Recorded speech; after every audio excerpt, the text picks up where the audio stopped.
नमस्कार,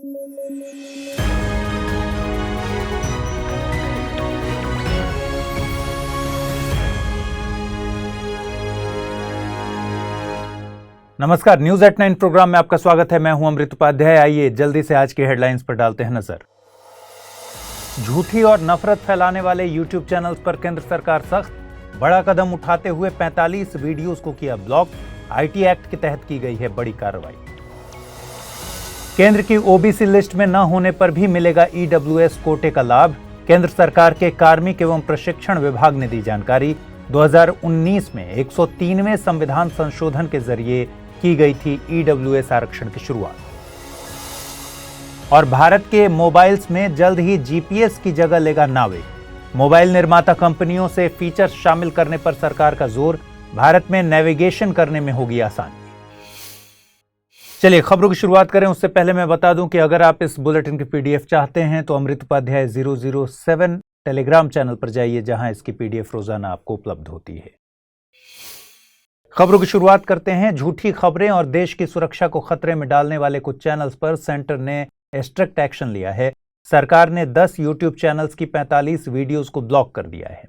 इससे पहले पिछले महीने भी पाकिस्तान और भारत के कुछ यूट्यूब चैनल्स को भारत ने बैन किया था। सरकार ने रिलीजियस कम्युनिटीज के खिलाफ हेटफुल स्पीच फैलाने और भारत में गृह युद्ध की घोषणा जैसी झूठी खबरों को लेकर इन चैनल्स को आड़े हाथों लिया। आपको बता दें कि आईटी एक्ट 2000 और उससे जुड़े 2021 के नियमों के बेस पर सेंट्रल गवर्नमेंट इस तरह के एक्शन ले सकती है। इस एक्ट के सेक्शन 69A के अकॉर्डिंग केंद्र सरकार खास वजहों से कुछ कंटेंट तक पब्लिक एक्सेस को ब्लॉक करने के आदेश जारी कर सकती है।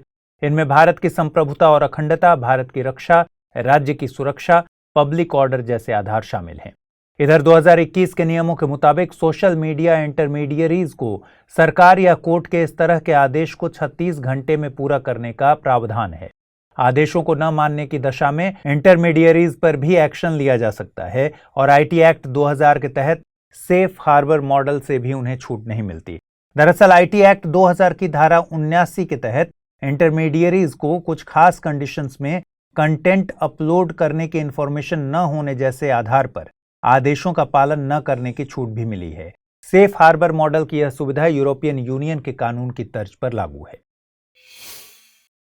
ईडब्ल्यूएस कोटा पर केंद्र सरकार के department of personal and training ने कुछ जानकारी दी है। डीओपीटी के मुताबिक ऐसे लोग जो किसी राज्य की ओबीसी लिस्ट में हैं लेकिन केंद्र की ओबीसी लिस्ट में नहीं हैं, वे भी ईडब्ल्यूएस कोटा का लाभ उठा सकते हैं। ऐसे लोग भारत सरकार की नौकरियों में अप्लाई कर सकते हैं, हालांकि उन्हें ईडब्ल्यूएस से जुड़ी सभी शर्तों को पूरा करना होगा। सरकार ने ये जानकारी 10% ईडब्ल्यूएस कोटा से जुड़े सवालों पर दी है। इधर सुप्रीम कोर्ट में ईडब्ल्यूएस आरक्षण की संवैधानिकता को लेकर सुनवाई चल रही है। कोर्ट में इस आरक्षण को 50% अनरिजर्व्ड सीट्स के उल्लंघन के मामले में चुनौती दी गई है। गौरतलब है कि 1992 के इंदिरा साहनी केस में 9 जजेस की बेंच ने 50% अधिकतम आरक्षण की सीमा का फैसला सुनाया था। आपको बता दें कि 2019 के 103वें संविधान संशोधन के जरिए आर्टिकल 15 और 16 में बदलाव किए गए थे। आर्टिकल 15(6) और 16(6) के जरिए ही ईडब्ल्यूएस यानी इकोनॉमिकली वीकर सेक्शन को 10% आरक्षण देने की व्यवस्था की गई थी। डीओपीटी ने इस रिजर्वेशन के लिए कुछ क्राइटेरियाज तय किए हैं। इनमें 8 लाख से कम सालाना आय और 5 एकड़ से कम कृषि भूमि जैसे पैरामीटर शामिल हैं। बात करें ओबीसी लिस्ट की तो 2018 के 102वें संविधान संशोधन के जरिए संविधान में आर्टिकल 342A जोड़ा गया था। इस आर्टिकल के मुताबिक राष्ट्रपति संविधान के उद्देश्य से सामाजिक और शैक्षणिक तौर से पिछड़े वर्ग की लिस्ट जारी कर सकते हैं, लेकिन 2021 में 105वें संविधान संशोधन के जरिए इस आर्टिकल में बदलाव किया गया था। इसके मुताबिक अब राष्ट्रपति जो भी सूची जारी करेंगे उसका इस्तेमाल संविधान की जगह केवल केंद्र सरकार के उद्देश्य से होगा। इस संशोधन के जरिए यह साफ कर दिया गया था कि केंद्र से अलग राज्य अपनी अलग ओबीसी लिस्ट जारी कर सकते हैं। बढ़ते तापमान के चलते पोलर एरियाज में बर्फ तेजी से पिघल रही है। नासा ने हाल ही में इसी तरह की खबरें अमेरिका के अलास्का रीजन के बारे में जारी की हैं। नासा के मुताबिक अलास्का रीजन में परमाफ्रॉस्ट तेजी से पिघल रहे हैं, जिससे नई नई झीलें बन रही हैं। इन झीलों से लगातार मीथेन निकल रहा है। ऐसी ही 50 साल पुरानी एक झील बिग ट्रेल लेक है, जिसमें से कुछ बबल्स लगातार निकल रहे हैं जो मीथेन गैस से भरे हुए हैं। यह झील एक थर्मोकास्ट लेक है। थर्मोकास्ट लेक परमाफ्रॉस्ट पर एग्जिस्ट करती हैं। जब परमाफ्रॉस्ट से बर्फ हटती है तो आसपास के इलाके में छोटे पिट्स यानी गड्ढे, सिंकहोल्स, टनल्स, रवाइन और हमॉक्स बन जाते हैं। इस तरह के फॉर्मेशन को हम थर्मोकास्ट कहते हैं। परमाफ्रॉस्ट ऐसी भूमि होती है जो साल भर से जमी रहती है। अलास्का में भी ऐसे परमाफ्रॉस्ट हैं जिनमें जमीन में बर्फ दबी हुई है। जैसे ही बर्फ पिघलती है, ग्राउंड सरफेस कोलैप्स कर जाता है और सिंकहोल बन जाते हैं। जब परमाफ्रॉस्ट में जमी बर्फ पिघलती है तो माइक्रोब्स जमीन में दबे ऑर्गेनिक मैटर्स और मरे हुए प्लांट्स को डिकम्पोज करने लगते हैं। इससे मीथेन और कार्बन डाइऑक्साइड जैसी गैसेज बनती हैं जो बाद में एटमॉस्फेयर में मिल जाती हैं। मीथेन एक ग्रीन हाउस गैस है जो ग्लोबल वार्मिंग की बड़ी वजह है। ग्राउंड लेवल ओजोन के फॉर्मेशन में अहम भूमिका निभाने वाली मीथेन कार्बन डाइऑक्साइड से 80 गुना ज्यादा वार्मिंग को बढ़ा सकती है। हालांकि इसकी लाइफ साइकिल कार्बन डाइऑक्साइड से काफी कम होती है, लेकिन फिर भी यह ग्लोबल वार्मिंग में 30% के लिए जिम्मेदार है। भारत सरकार अगले साल से देश में बेचे जाने वाले नए मोबाइल फोन्स के लिए एक नए फीचर को लाने की तैयारी में है। सरकार इस फीचर को स्मार्टफोन्स में ऐड करने के लिए मोबाइल निर्माता कंपनियों पर जोर दे रही है। यह नया फीचर नाविक नेविगेशन सिस्टम है जो अभी स्मार्टफोन्स में अवेलेबल अमेरिकन जीपीएस की जगह लेगा।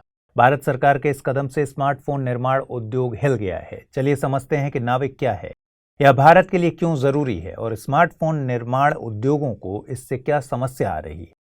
नाविक यानी नेविगेशन विथ इंडियन कॉन्स्टलेशन भारतीय अंतरिक्ष अनुसंधान संगठन यानी इसरो द्वारा विकसित एक स्वतंत्र स्टैंड अलोन नेविगेशन उपग्रह प्रणाली है। नाविक प्रोजेक्ट को 2006 में मंजूरी दी गई थी। इस प्रोजेक्ट के शुरू होने की प्रारंभिक समय सीमा 2011 थी, लेकिन यह 2018 से शुरू हो पाया था। गौरतलब है कि नाविक सिस्टम में 8 उपग्रह होते हैं और यह भारत के पूरे भूभाग और इसकी सीमाओं से लगभग 1500 किलोमीटर तक के एरिया को कवर करता है। वर्तमान में नाविक का उपयोग सीमित तरीके से हो रहा है।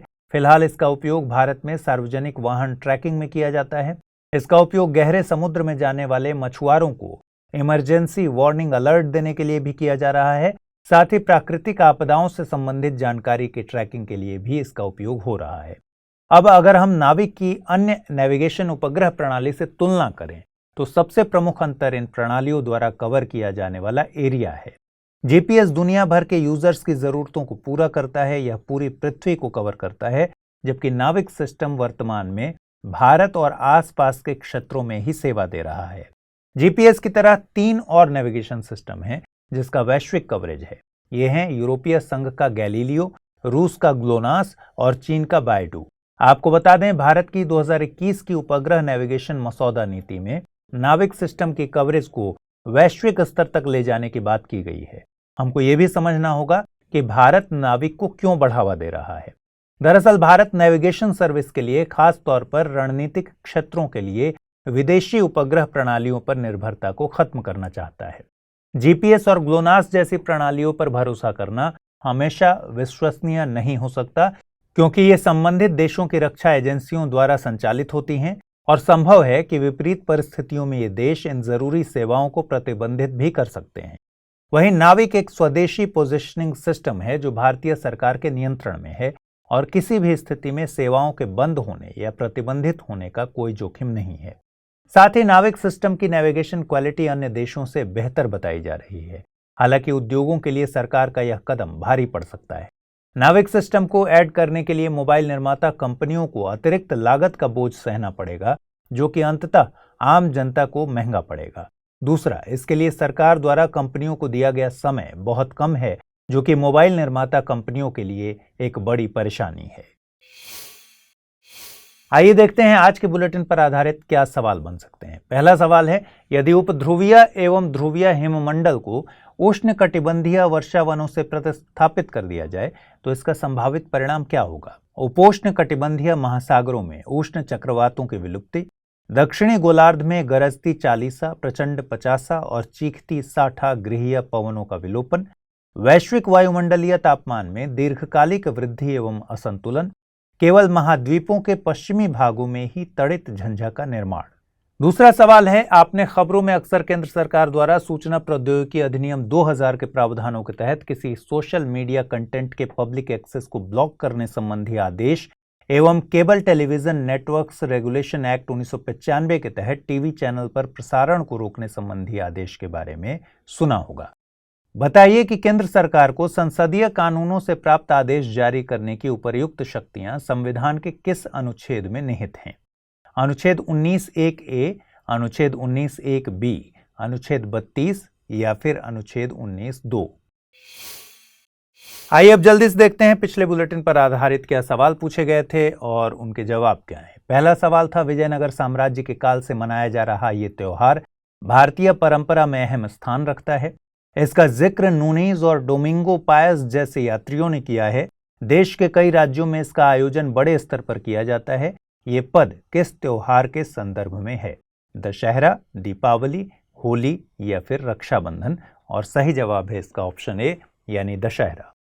अगला सवाल है, नासा का डार्ट मिशन संबंधित है मंगल ग्रह से, शुक्र ग्रह से, क्षुद्र ग्रहों से या फिर ब्लैक होल से? और सही जवाब है ऑप्शन सी यानी डार्ट मिशन का संबंध क्षुद्र ग्रहों से है।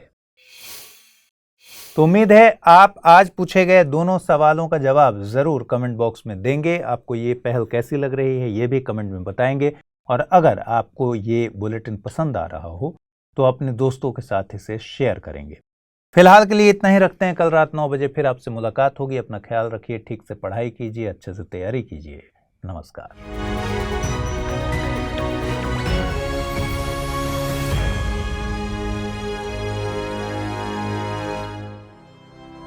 स्टडी IQ IAS, अब तैयारी हुई